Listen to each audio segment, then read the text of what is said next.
electromagnetic wave in a conducting medium.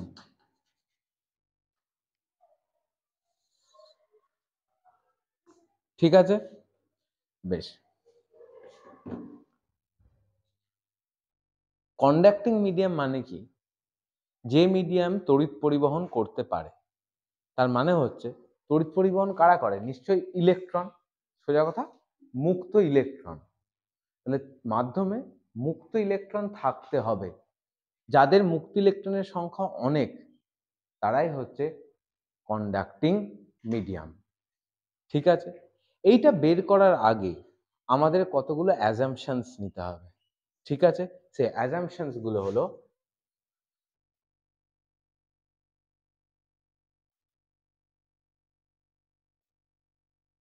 প্রথম assumption, the medium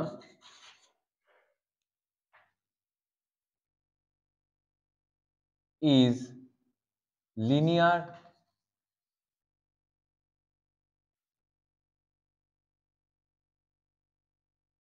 homogeneous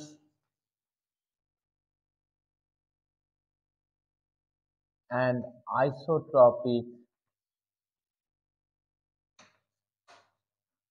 conducting medium. Just conducting মানেই হলো সেখানে প্রচুর মুক্ত ইলেকট্রন বা ফ্রি ইলেকট্রন আছে যারা কারেন্ট ক্যারি করতে পারবে। 2 নম্বর অ্যাজাম্পশন হচ্ছে there is no free current, sorry, not free current, external current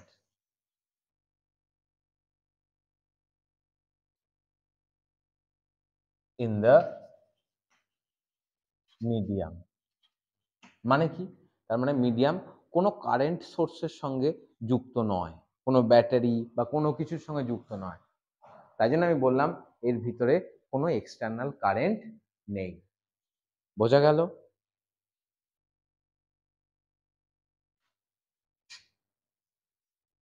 The current in the medium is generated by the electric field of the electromagnetic wave based on Ohm's law. ওহমের লটা কি? Current density is equal to sigma E. Sigma হচ্ছে conductivity of the medium. আর ইটা কি? যে তুমি electric field apply করছো, electromagnetic ওয়েভের ভিতরে তো ইলেকট্রিক ফিল্ড থাকবে, সেই ইলেকট্রিক ফিল্ডের জন্য ফ্রি কারেন্ট ডেন্সিটি তৈরি হচ্ছে মিডিয়ামের ভিতরে, যেখানে সিগমা হচ্ছে কন্ডাক্টিভিটি অফ দ্য মিডিয়াম। এটা তোমরা জানতে? এই ওহমের সূত্রটা জানতে না? বেশ, ওহমের সূত্র তোমরা কি জানো? V equal two IR, right? আমি সেখান থেকে দেখিয়ে দিচ্ছি এটা কিভাবে আসছে। আমি এই ইলেকট্রোম্যাগনেটিক ওয়েভ কন্ডাক্টিং মিডিয়াম থেকে একটু বেরিয়ে এই ইকুয়েশনটা কিভাবে আসছে আমি সেটা দেখাচ্ছি।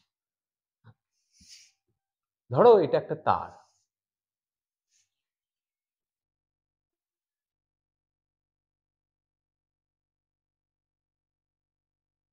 যার ক্রস সেকশন বা প্রস্থচ্ছেদ হচ্ছে আলফা। ঠিক আছে, এটার ভিতর দিয়ে তড়িৎ পরিবহন হচ্ছে, কারেন্ট যাচ্ছে আই। আর এই দুই প্রান্তের মধ্যে বিভব প্রভেদ বা ভোল্টেজ ডিফারেন্স হচ্ছে ভি। ঠিক আছে, এইটা যদি হয়ে থাকে তোমরা ওহম, এবং এই তারের রোধ যদি আর হয়, আরটা কি রেজিস্ট্যান্স, রাইট? যদি হয়, ওহমস ল বলছে ভি ইকুয়াল টু কত, I R, voltage difference is equal to I into R. ঠিক, কিন্তু ভোল্টেজের সঙ্গে ইলেকট্রিক ফিল্ডের একটা সম্পর্ক আছে, রাইট? ভোল্টেজ ইকুয়াল টু কি আমরা জানি, V equal to E dot DL. E হচ্ছে ইলেকট্রিক ফিল্ড আর ডিএল হচ্ছে ডিসপ্লেসমেন্ট। কেন, ভোল্টেজ তো হচ্ছে work done in moving a unit charge from one point to another point। মানে এই পয়েন্ট থেকে এই পয়েন্টে চার্জকে নিয়ে যাওয়া হচ্ছে, তবেই তো কারেন্ট ফ্লো করছে। তাহলে এই তারে নিশ্চয়ই তুমি ব্যাটারি না দিলে তো কারেন্ট যাবে না। যখনই তুমি ব্যাটারি ইউজ করবে তখনই নিশ্চয়ই ইলেকট্রিক ফিল্ড তৈরি হয়ে যাবে, রাইট? সেই ইলেকট্রিক ফিল্ড, ব্যাটারি দিয়ে তুমি ইলেকট্রিক ফিল্ড তৈরি করেছো। ধরো এখানে একটা ব্যাটারি তুমি লাগিয়েছো এই তারটার সঙ্গে, ব্যাটারির বিভব প্রভেদ হচ্ছে ভি। তাহলে ব্যাটারি এর মধ্যে কি তৈরি করবে, ইলেকট্রিক ফিল্ড ই। চার্জের সরণ এই দিক থেকে এই দিকে হচ্ছে, তাহলে সরণ ইলেকট্রিক ফিল্ডও তো এই দিকে, বিকজ ব্যাটারি পজিটিভ এই দিকটা। তাহলে ইলেকট্রিক ফিল্ড যেদিকে চার্জের সরণ হতো সেই দিকে, তাহলে ডট প্রোডাক্টটা কি হয়ে যাবে, সিম্পলি ইডিএল। তারের লেন্থ যদি এল হয়, তারের লেন্থ কত, এল, তাহলে এটা কি হয়ে যাবে, সিম্পলি ই ইন্টু এল, যদি ইলেকট্রিক ফিল্ডটা কনস্ট্যান্ট হয়। তাহলে ভি কত হয়ে গেল, ইএল। ঠিক আছে, আচ্ছা। রেজিস্ট্যান্স আর মানে তোমরা কি জানো, rho into length by area, class 9 এর ফর্মুলা। রেজিস্ট্যান্স হচ্ছে রেজিস্টিভিটি, রোকে বলা হয় resistivity, length by area. Area তো আলফা ক্রস সেকশন বলেই দেওয়া আছে। আর কারেন্ট আই ইকুয়াল টু কি ফর্মুলা তোমরা জানো, J dot ds, current density into area. তাহলে এরিয়াও তো এই দিক বরাবরই, তাই না? তাহলে এটা সিম্পলি কি হয়ে যাবে, J into alpha, I equal to J alpha.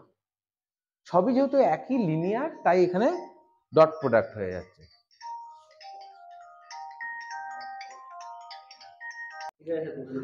আচ্ছা, তাহলে V equal to I R, এটাই আমাদের ওহমের সূত্র।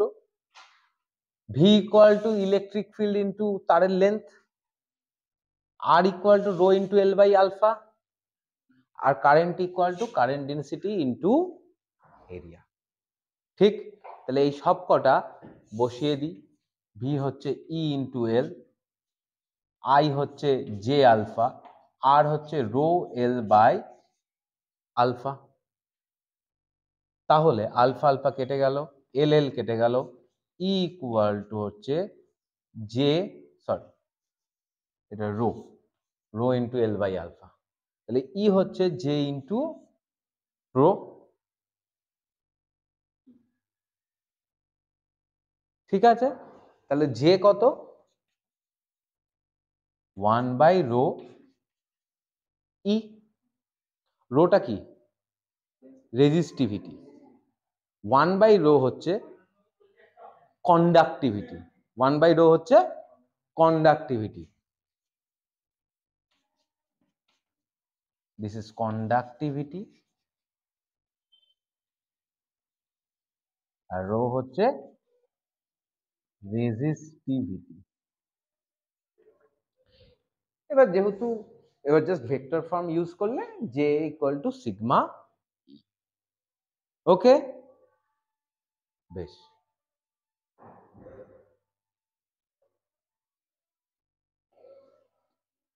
ঠিক আছে, তাহলে বোঝা গেল তো, বাইরের যখনই ইলেকট্রোম্যাগনেটিক থিওরি, ইলেকট্রোম্যাগনেটিক ওয়েভ এসে পড়বে, ওই ইলেকট্রিক ফিল্ডের জন্য মাধ্যমের ভিতরে একটা কারেন্ট ডেনসিটি তৈরি হয়ে যাবে, যেটা হচ্ছে কিনা সিগমা ইন্টু ই। ওকে, বেশ।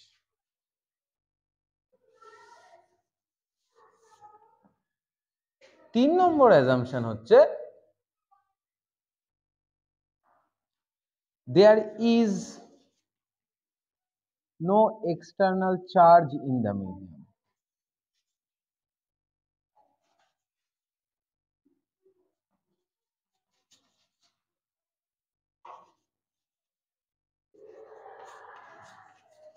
Charge density is always 0 in a conducting medium. কেন জানো?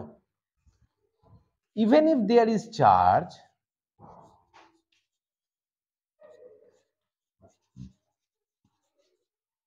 in the medium, it would, because it's a conducting medium, conducting medium এর ভিতরে চার্জ থাকলে চার্জগুলো নিজের মধ্যে বিকর্ষণ করবে, বিকর্ষণ করে কোথায় চলে যাবে? দূরে চলে যেতে চাইবে। দূরে চলে যাওয়ার একমাত্র উপায় হচ্ছে কোথায় চলে যাওয়া? সারফেস। যেই সারফেসে যাবে, সারফেস থেকে বাইরে যে হাওয়া মিডিয়ামগুলো আছে, সেখানে আয়নগুলো আছে, তাদেরকে চার্জগুলোকে দিয়ে দেবে। তাহলে ভিতরে কোনো চার্জ থাকবে, যা চার্জ চলে যাবে সব সারফেসের উপরে, এবং তারপরে ধীরে ধীরে আরো ডিকে করে যেতে পারে, right? Even if there is charge in the medium, it would move to the outer surface. মুদ্রা কথা, ভিতরে কোনো চার্জ থাকবে না। ঠিক আছে, এবার তুমি আমাকে বলতে পারো, আপনি কি করে জানলেন যে ভিতরে কোনো চার্জ থাকবে না? চার্জটা যে সময়ের সঙ্গে সঙ্গে ভিতরে থাকলেও, আমি কি বলেছি, যদি চার্জ থাকেও সেটা ভিতর থেকে ধীরে ধীরে সারফেসে চলে যাবে, সারফেস চলে যাওয়ার পর যা খুশি হতে পারে, মোদ্দা কথা থাকবে না। আপনি কি করে জানেন? লাগে এই প্রমাণটাও করে, ঠিক আছে? এবং এই প্রমাণটা কিন্তু কিছু কিছু ক্ষেত্রে অঙ্কের ক্ষেত্রে কাজে লাগে। বোঝা গেল? বেশ, এই জিনিসটা প্রমাণ যে ভিতরে কোনো চার্জ থাকবে না, বা থাকলেও সেটা সময়ের সঙ্গে সঙ্গে নষ্ট হয়ে যাবে, চলে যাবে সারফেসের দিকে, সেই প্রমাণটা আমরা করতে চাইছি। ঠিক আছে, তারপরে আবার আমরা ফিরবো মেইন জিনিসে। দেখো,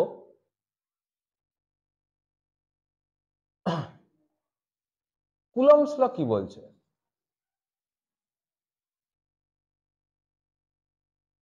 কুলম্বস ল বলতে আমরা গাউসেস লই অ্যাপ্লাই করব, ঠিক আছে? গাউসেস ল আমরা জানি del dot E equal to কত হয়? Rho by epsilon. রো হচ্ছে charge density in the medium, E হচ্ছে ইলেকট্রিক ফিল্ড, এটা তুমি জানো। এগেন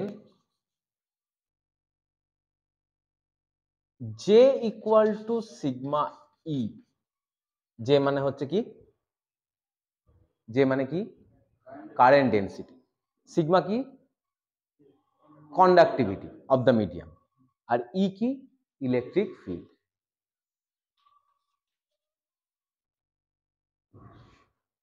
আমি দুইকে যদি একে ইউজ করি,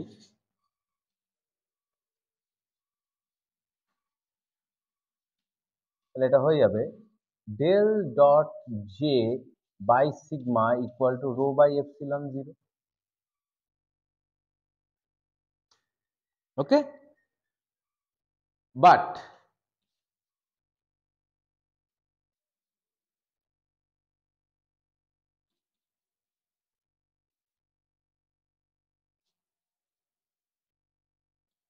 del dot J equal to কত? আমরা কন্টিনিউটি ইকুয়েশন পড়েছিলাম, del dot J plus del rho del T হচ্ছে 0, যেখানে ম্যাক্সওয়েল কারেকশন করে ঠিক করেছিল, মনে আছে? Local conservation law is equals to minus del rho del T is equal to sigma by epsilon 0 into rho. কেন? যেহেতু del dot J plus del rho del T হচ্ছে 0। যদি না মনে থাকে তাহলে একদম ফার্স্ট লেকচারটায় এটা করা ছিল। তাহলে এবার যদি আমি ইন্টিগ্রেশন করি, D rho by rho is equals to minus sigma by epsilon 0 DT লিখতে পারি। দুদিকে যদি আমি ইন্টিগ্রেশন করে দিই, ln rho is equal to minus sigma by epsilon 0 T plus ln 0 লিখে দিতে পারি বিকজ দ্যাটস এ কনস্ট্যান্ট, লিখতে পারি তো। তাহলে রো ইকুয়াল টু কত হবে, rho 0 into E to the power minus sigma by epsilon 0 টি।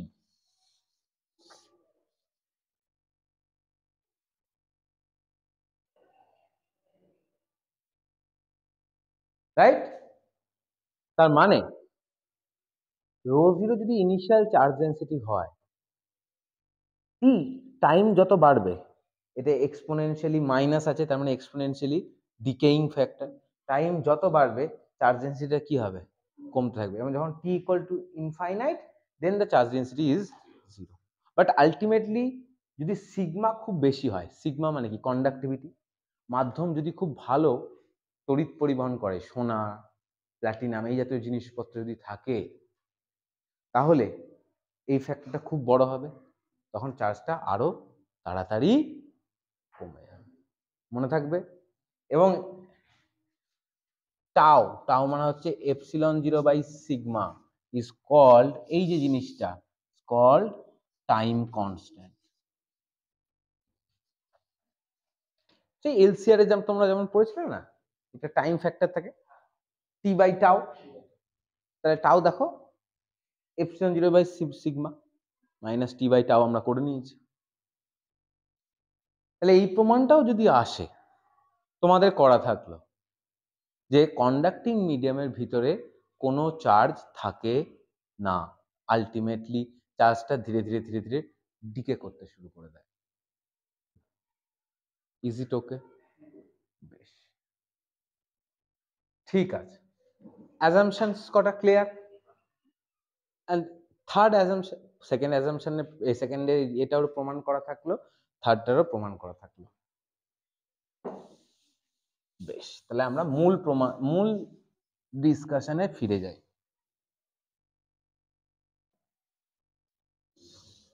তাহলে এই কটা ছিল আমার অ্যাজাম্পশন। এই অ্যাজাম্পশনের উপর ভিত্তি করে আমি ম্যাক্সওয়েলস ইকুয়েশন গুলোকে সলভ করার চেষ্টা করব, কোথায়, কন্ডাক্টিং।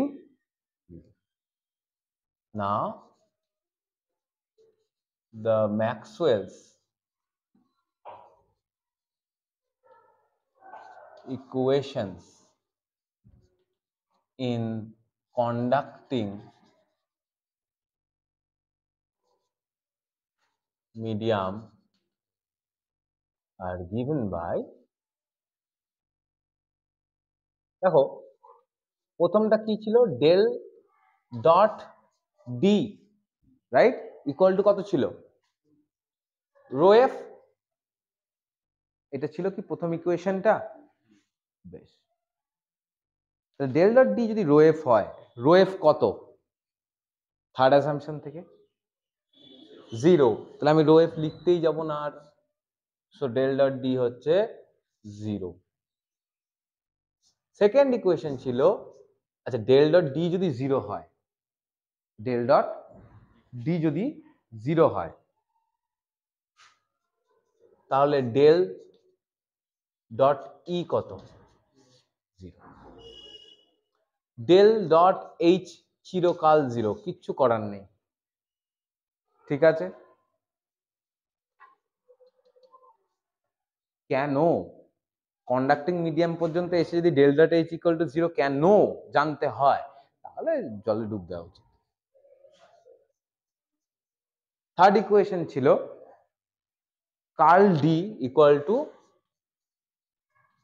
মাইনাস মিউ, কি ছিল, mu epsilon del H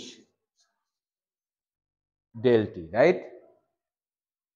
D মানে কি, এপসিলন ই, তাহলে সিম্পলি এটা দাঁড়াচ্ছে হচ্ছে curl E is equals to minus mu del H del T.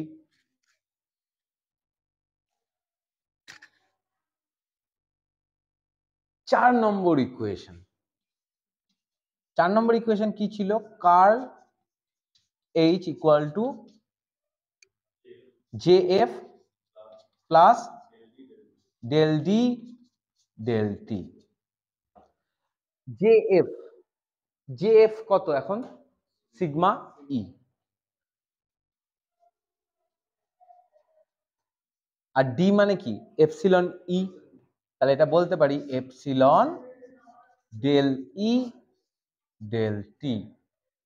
1 নম্বর ইকুয়েশন, 2 নম্বর ইকুয়েশন, 3 এবং 4।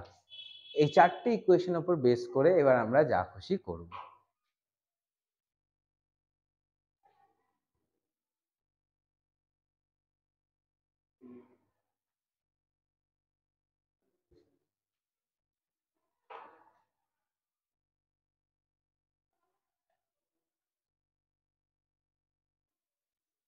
তাহলে 1 2 3 4 এই হচ্ছে আমাদের ইকুয়েশন।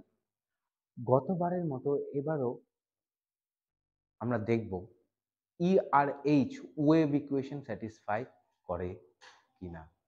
স্যাটিসফাই করতে গেলে 3 নম্বর এবং 4 নম্বর দুটোরই কার্ল নেব। কার্ল নিয়ে ইউজ করব 1 আর 2। চলো সবার প্রথমে 3 নম্বরের কার্ল নিই। কার্ল নিয়ে দেখা যাক কি হয়।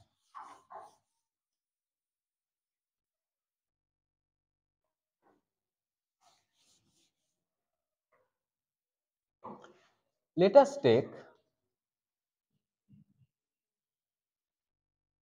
curl of equation 3। যদি আমরা ইকুয়েশন 3 এর কার্ল নিই তাহলে curl of curl E is equals to minus mu curl of del H del T. ভাঙালে del of del dot E minus del square E is equals to minus mu del del t of curl h, right? But del dot e 1 নম্বর ইকুয়েশনে 0, curl h 4 নম্বর equation. ভালো করে দেখো, এতদিন অবধি তোমরা free medium করেছো, dielectric করেছো, তখন কার্ল h ইকুয়াল টু কি ছিল? এপসিলন ডেল ই ডেল টি, সিগমা ইন্টু ই।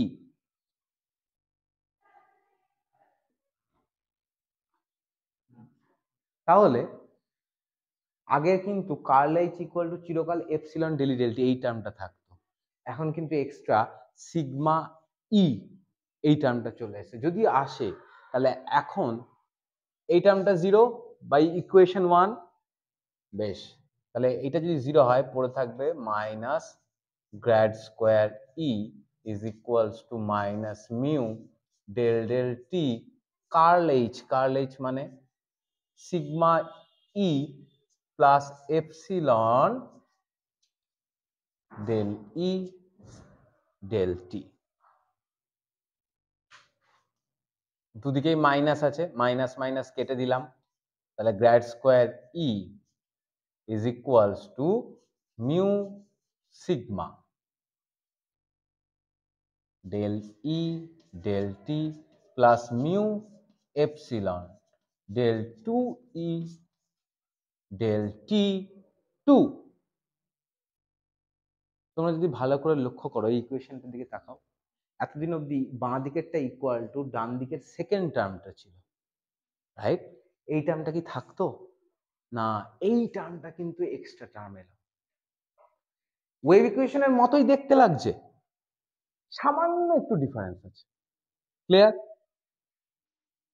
তাহলে grad square E minus mu sigma del E del T minus mu epsilon del 2E del T2 is equals to 0। এটাকে আমি 5 নম্বর দিলাম।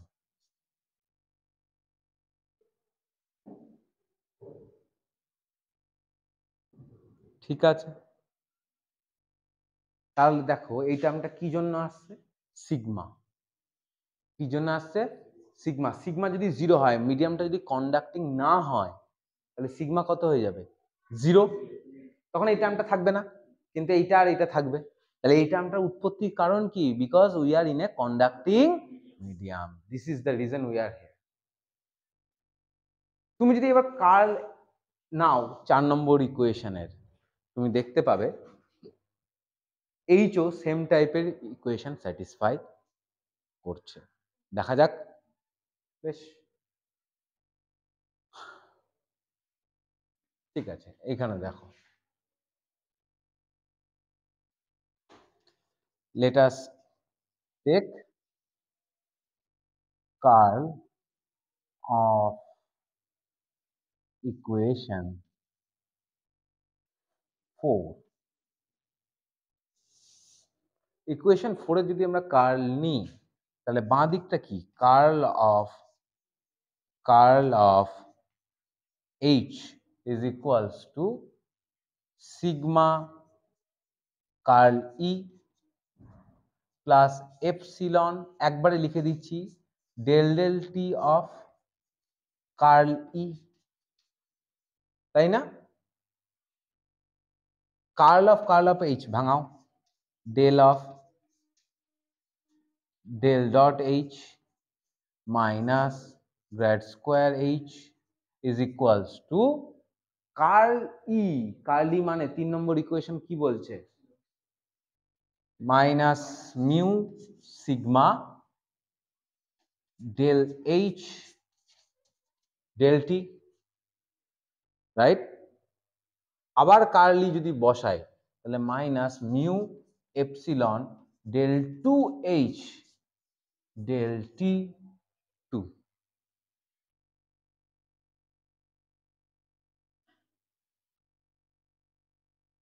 তাহলে del dot H 2 নম্বর equation কত?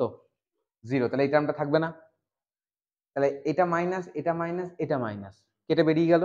সাজালে grad square H minus mu sigma del H del T minus mu epsilon del 2H del T2 equals to 0।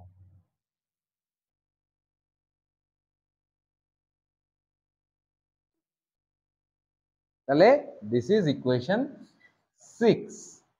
দেখো 5 এও mu sigma টার্মটা এসছে সিগমার জন্য, এইখানেও টার্মটা এসছে। এই টার্মটা, এই দুটো টার্মের জন্যই ওটাকে তোমরা ওয়েভ ইকুয়েশন বলে মনে করতে পারছো না, but it's a wave equation with modified form. Clear?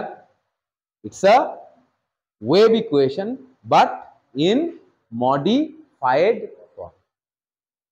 ঠিক আছে, বেশ। তাহলে 5 আর 6 আমি আলাদাভাবে লিখে রাখি। আমরা কি পেয়েছি?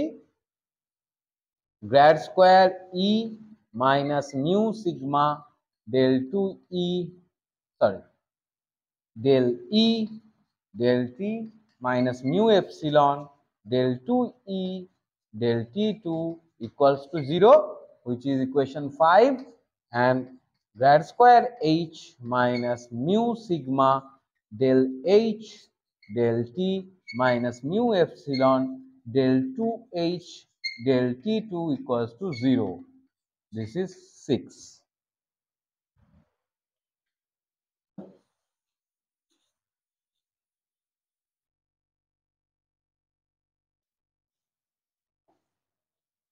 বেশ, তাহলে এই যে ইকুয়েশন গুলো 5 আর 6 পেলাম, আমি তোমাদের কি বললাম? যেটা wave equation but in modified form. তাহলে আমি ধরে নিই যে এদের সলিউশন হচ্ছে ওয়েভ লাইক। ওয়েভ লাইক মানে like plane progressive wave.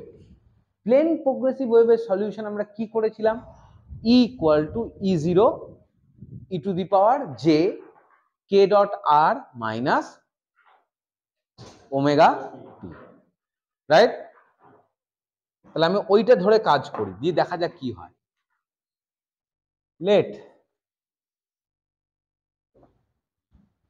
let us consider plane wave solutions.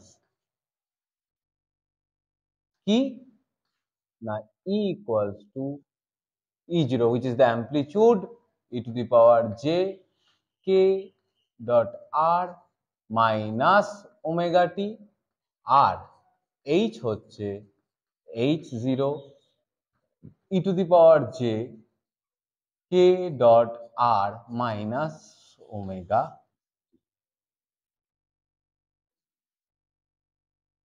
ধরে নিচ্ছি এই হচ্ছে সলিউশন। আগের বার তো বার করেছিলাম, ওয়েব দেখেই আমরা বলে দিয়েছিলাম এটা হচ্ছে সলিউশন। এবার আমরা ধরে নিচ্ছি যে এটা সলিউশন। সলিউশনটাকে ধরে নিয়ে আমি এখানে 5 আর 6 পুট করব, পুট করে দেখবো দেখতে কেমন লাগে। বেশ, প্রথমে 5-এ পুট করি। ইউজিং 7 in 5 we get, 5-এ প্রথমে কি আছে বলতো? গ্র্যাড স্কোয়ার ই, তাই তো? গ্র্যাড স্কোয়ার মানে কি?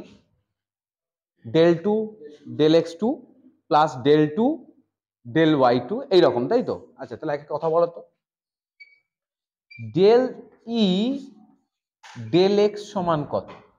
ই হচ্ছে এইটা, তার ডেরিভেটিভ কার সাপেক্ষে করছি? এক্স এর সাপেক্ষে। E0 তো অ্যামপ্লিটিউড, ডেরিভেটিভ হবে না। x কোথায় আছে? k ডট r এর ভিতর, রাইট? k ডট r এর ভিতর x বসে আছে কি করে? kx into X plus ky into Y plus kz into Z. আমি যদি ডেরিভেটিভ করি, বাইরে আসবে যে kx E0 e to the power j k dot r minus, কিন্তু ডেল স্কোয়ারের ভিতর কি থাকে? del 2 del x2, একবার ডেরিভেটিভ। আবার যদি ডেরিভেটিভ করি del 2 del x2 of e, কি হবে বলতো? আবার যে kx আসবে। আবার যদি যে kx আসে তাহলে কি হয়ে যাবে? Minus kx square E0 e to the power j whatever the factor. del 2e del x2 হচ্ছে minus kx square E0 into e to the power j k dot R minus omega. তাহলে আমি grad square 5-এ use করছি, তো তাহলে কি আসবে? Minus kx square E minus ky square E minus kz square E, এটা হচ্ছে গ্র্যাড স্কোয়ার ই, রাইট? এবার আছে minus mu sigma del E del T, minus mu sigma del E del T যখনই করব মাইনাস জে ওমেগা বাইরে আসবে, minus J omega ই। এখানে আবার কি আছে? Minus mu epsilon del 2e del t2, তার মানে টাইমের রেসপেক্টে দুবার ডেরিভেটিভ। একবার টাইমের রেসপেক্টে ডেরিভেটিভ করলে মাইনাস জে ওমেগা আসছে, তাহলে আবার ডেরিভেটিভ করলে আবার মাইনাস জে ওমেগা, মাইনাসে মাইনাসে প্লাস, জে স্কোয়ার মানে মাইনাস 1, তার মানে minus omega square E equal to 0। তাহলে এটা কি লেখা যায়? Minus K X square plus K Y square plus K Z square E plus J mu sigma omega E plus mu epsilon omega square E equal to 0। But এইটা মানে কি? Simply K square. তাহলে এটা সবার মধ্যে ই আছে, ইটাকে মনে মনে তাহলে সরিয়ে দেওয়া যায়। তাহলে কি পড়ে থাকবে? K square is equals to mu epsilon omega square, এই টার্মটাকে আগে লিখলাম, plus J mu sigma omega. 7 নম্বর বলছে ভালো করে এই ইকুয়েশনটার দিকে দেখো, আগে দেখো এই ইকুয়েশনকে আগে কখনো দেখেছো? যদি বলি এইটাকে মুছে দিই তাহলে কি দেখেছো? ফ্রি মানে ফ্রি মিডিয়াম আর অথবা ডাইইলেকট্রিক যে মিডিয়ামই বলো, except conducting, K square equal to ছিল মিউ এপসিলন ওমেগা স্কোয়ার। যখনই কন্ডাক্টিং মিডিয়ামে ঢুকলাম কি হয়ে গেল, K square equal to mu epsilon omega square plus J mu sigma omega. দেখো সিগমা যদি জিরো হতো, মানে মিডিয়ামটা যদি কন্ডাক্টিং না থাকতো, তাহলে এটা থাকতো না। তাহলে this term arising due to conductivity of the medium, right? তাহলে প্রমাণ কি হলো এখান থেকে ভালো করে দেখো, এটা কে স্কোয়ার একটা কমপ্লেক্স কোয়ান্টিটি, দিস ইজ হচ্ছে real and this is imaginary. So k, a propagation vector, is not real in conducting first observation. Propagation vector is complex in conducting medium. 8 number, okay.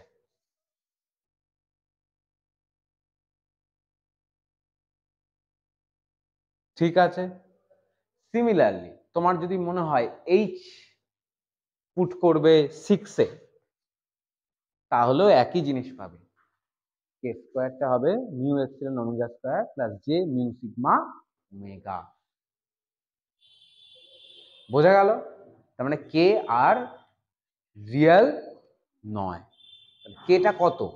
Late K হচ্ছে alpha plus J beta. Alpha হচ্ছে real part আর beta হচ্ছে imaginary part. তাহলে K square কত হবে? এটার square, এটা square করলে alpha square minus beta square plus J 2 alpha beta, this is 9। তাহলে 8 নম্বর ইকুয়েশন থেকে কে স্কোয়ারের একটা ভ্যালু পাচ্ছ, আবার 9 নম্বর ইকুয়েশন থেকে কে স্কোয়ারের একটা ভ্যালু পাচ্ছ। তাহলে কে স্কোয়ারের 8 এবং 9 কে কম্পেয়ার করা যেতে পারে। কম্পেয়ারিং 8 and 9,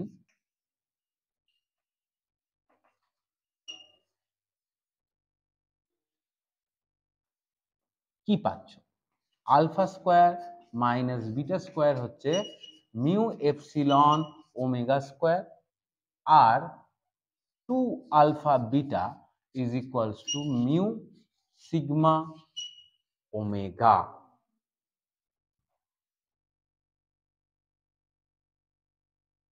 ঠিক আছে, বেশ।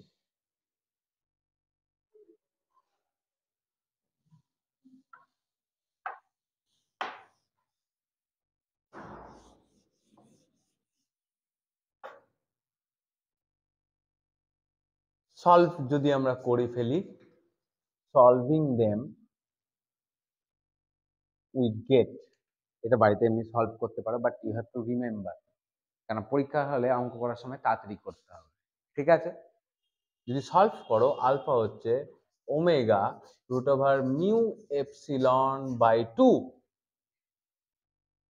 ব্র্যাকেটে square root 1 plus sigma by omega epsilon তার স্কোয়ার প্লাস 1 গোটাটার পাওয়ার হাফ, আর বিটা হচ্ছে omega root over mu epsilon by 2 square root of 1 plus sigma by omega epsilon তার স্কোয়ার মাইনাস 1।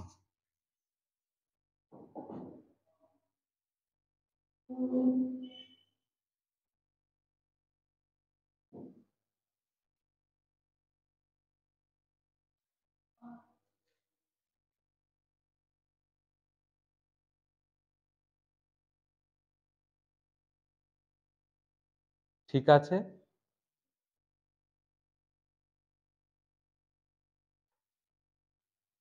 তাহলে আমরা আলফা পেয়ে গেলাম, বিটাও পেয়ে গেলাম। তাহলে এবার আমরা 7 নম্বর ইকুয়েশনে একটু ফিরে যাই, শুধু ইটাকে দেখি, এইচও সেমই হবে, শুধু ইটাকে দেখি। তাহলে ই ইকুয়াল টু আমরা বলছি E0 e to the power J K dot R vector, right? আমি এটাকে লিখি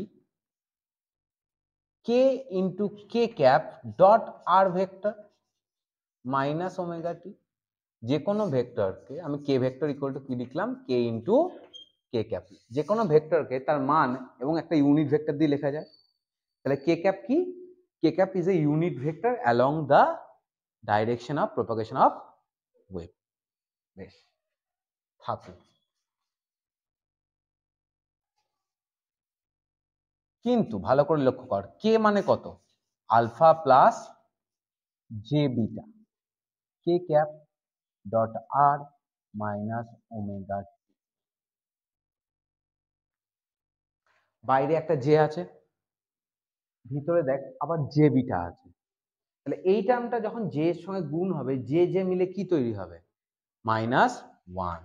তাহলে এটাকে E0 e to the power minus beta K cap dot R into E to the power J alpha K cap dot R minus omega.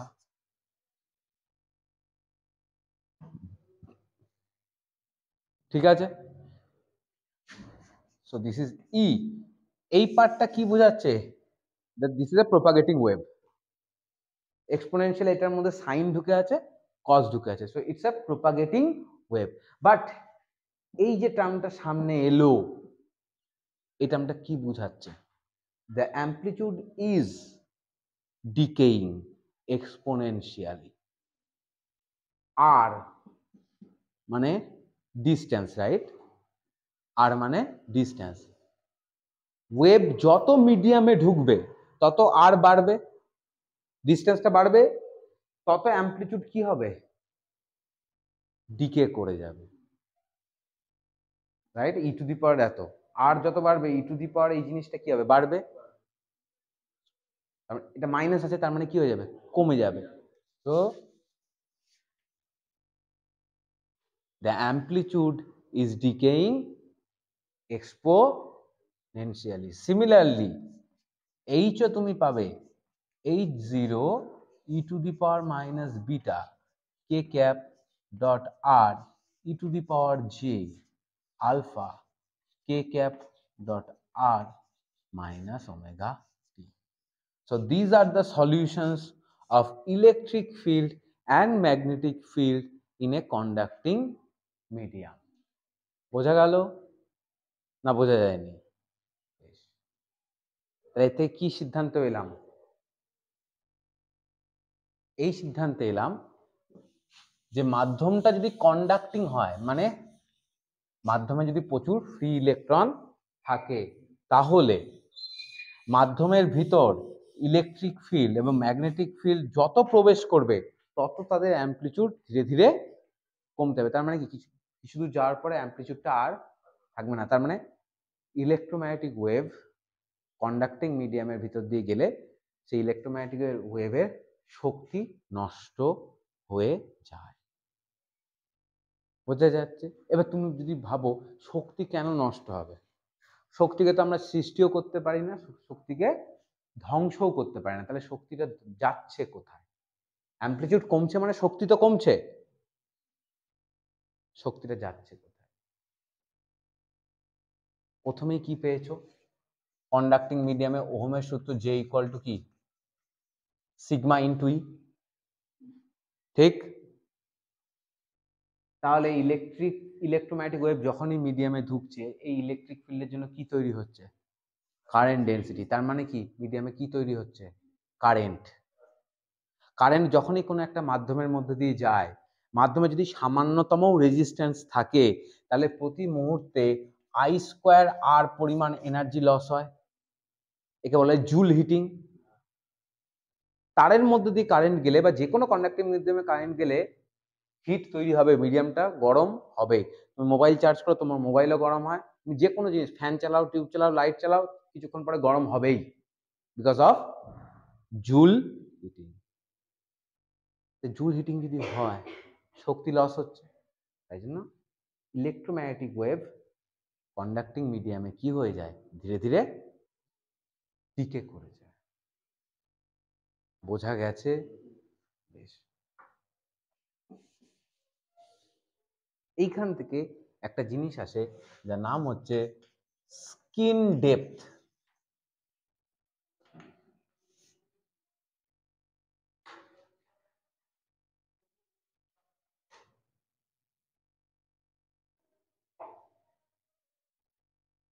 ঠিক আছে, যার নাম হচ্ছে স্কিন ডেপথ। স্কিন ডেপথ কি? It is the distance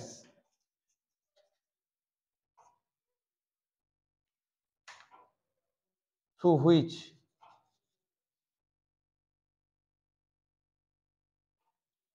after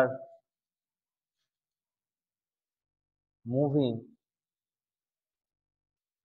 through a conducting media,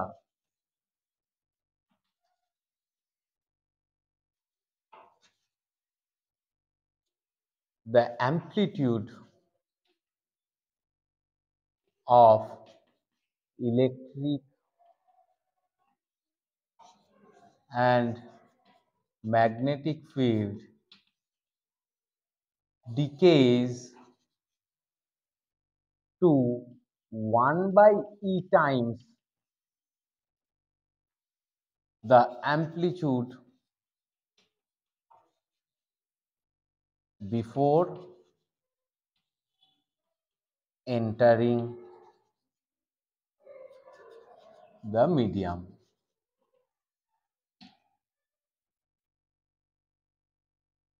ওকে, বেশ। তাহলে mathematical expression কি হবে?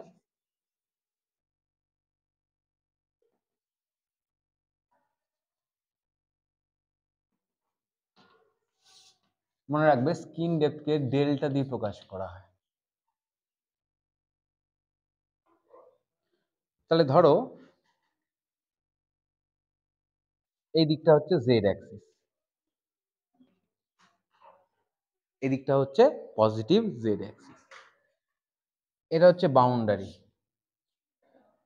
এই দিকটা হচ্ছে কন্ডাক্টিং মিডিয়াম, আর দিকটা air, and this is conducting medium.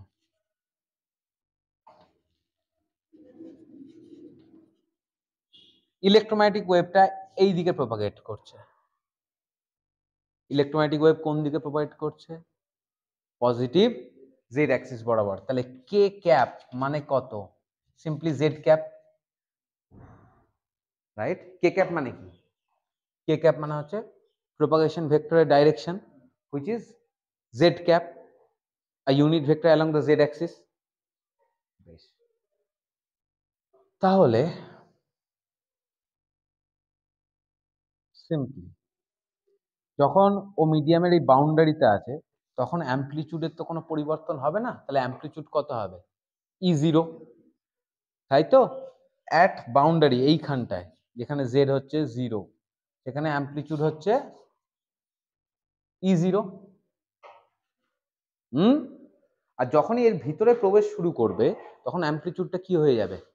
কমতে শুরু করবে, এবং সেই অ্যামপ্লিচিউডটা কি রকম ভাবে পরিবর্তন হবে?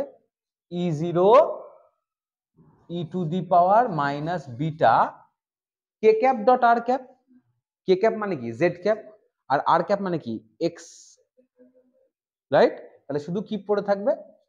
জেড। ডট প্রোডাক্ট করলে শুধু পড়ে থাকবে এই যে কে ডট আর এর মধ্যে থেকে কি পড়ে থাকবে? Only Z. তাহলে জেড দূরত্ব যাওয়ার পরে অ্যামপ্লিচিউড হচ্ছে এইটা। স্কিন ডেপথের ডেফিনেশন বলছে যে দূরত্ব যাওয়ার পর অ্যামপ্লিচিউড প্রাথমিক অ্যামপ্লিচিউডের 1/e গুণ হয়ে যায়, রাইট? সেটাই হচ্ছে স্কিন ডেপথ। E0 E0 কেটে গেল, তাহলে e to the power -1 is equal two e to the power minus beta Z, but Z মানে হচ্ছে ডেল্টা। তাহলে কম্পেয়ার করলে স্কিন ডেপথ ডেল্টা হচ্ছে 1/β. Very important. Skin depth is related to beta.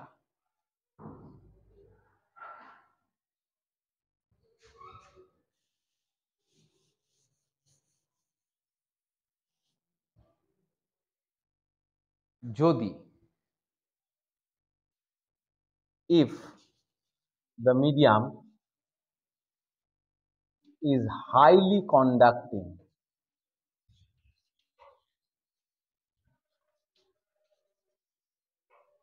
then sigma by omega epsilon is much greater than 1. Medium যদি খুব conducting হয় তাহলে সিগমাটা খুব নিশ্চয়ই বড় হবে, সিগমা বাই ওমেগা এপসিলন তাহলে মাচ গ্রেটার দেন 1। তাহলে এই 1 এর রেসপেক্টে এই টার্মটা অনেক বড়, তাহলে 1টাকে নেগলেক্ট করতে পারি। তাহলে বিটা কি দাঁড়াচ্ছে? Beta is approximately omega square root mu epsilon by 2, neglect করে দিলাম 1 কে, তাহলে এটা হয়ে যাবে simply sigma by omega epsilon. Sigma by omega epsilon আবার -1 এর থেকেও বড়, তাহলে এইটাকেও নেগলেক্ট করতে পারি। তাহলে পরে কত থাকবে? Square root of sigma omega epsilon. Epsilon epsilon কেটে গেল, এই ওমেগাটা আছে ভিতরে নিয়ে গেলে ওমেগা স্কোয়ার হয়ে যাবে, সেই ওমেগা কেটে যাবে। So it is square root of mu omega sigma by 2। This is only for highly conducting medium. তাহলে তখন স্কিন ডেপথ কত হচ্ছে? Delta equal to 1/β is equal to square root of 2 mu omega sigma. দেখো highly conducting হলে সিগমার value খুব বেশি হবে, সিগমার ভ্যালু যত বাড়বে ডেল্টার ভ্যালু তত কমবে। তার মানে কি? তত তাড়াতাড়ি ইলেকট্রোম্যাগনেটিক ফিল্ডটা নষ্ট হয়ে যাবে। তাহলে হাইলি কন্ডাক্টিং মিডিয়াম হলে ইলেকট্রোম্যাগনেটিক ওয়েভ ওই মিডিয়ামের ভিতর খুব একটা বেশি প্রবেশ করতে পারবে না। তোমরা যদি লিফটে কখনো ওঠো দেখবে মাঝে মাঝে ফোনের সিগন্যাল কেটে যায়। কেন? তোমার ফোনের সিগন্যালটা কি? Electromagnetic wave. লিফটে যখনই উঠবে, লিফট হচ্ছে একটা স্টিলের একটা ঘর, মোটা স্টিলের একটা ঘর। স্টিল হচ্ছে কন্ডাক্টিং মিডিয়া, ওর ভিতর দিয়ে যেই ইলেকট্রোম্যাগনেটিক ওয়েভ যেতে যায় তখন জুল হিটিং এর জন্য ওর ইলেকট্রিক ফিল্ডের অ্যামপ্লিটিউড ধীরে ধীরে কমে আসে, যার ফলে তোমার মোবাইল সহজে সিগন্যাল পাবে না। বা তোমার বাড়ির ভিতরেও খুব ঘুপচির মধ্যে একটা জায়গায় চলে যাও যেখানে অনেকটা ঘেরা, সেখানেও সিগন্যাল কিন্তু সেম কারণে আসে না। ট্রেনের মধ্যে আসবে, ট্রেনে তো জানলা খোলা, বা ভিতরে যদি আলাদাভাবে রাউটার দিয়ে দেওয়া হয় তাহলে আলাদা। কেউ যদি টিনের ঘরে থাকে তাহলেও তার অ্যামপ্লিটিউড ডিকে করবে। বোঝা গেল? নেক্সট দিন আমরা দেখব যে এতদিন অবধি দেখেছি ডাইইলেকট্রিক বা ফ্রি মিডিয়ামে মানে শূন্য মাধ্যমে ইলেকট্রিক ফিল্ড আর ম্যাগনেটিক ফিল্ডের এনার্জি কি হয়? ইকুয়ালি ডিস্ট্রিবিউট হয়। আমরা দেখব এর ক্ষেত্রে ইলেকট্রিক ফিল্ডের এনার্জি থাকেই না। কেন? জুল হিটিং এর জন্য লস হয়ে যায়। ক্লিয়ার? বেশ।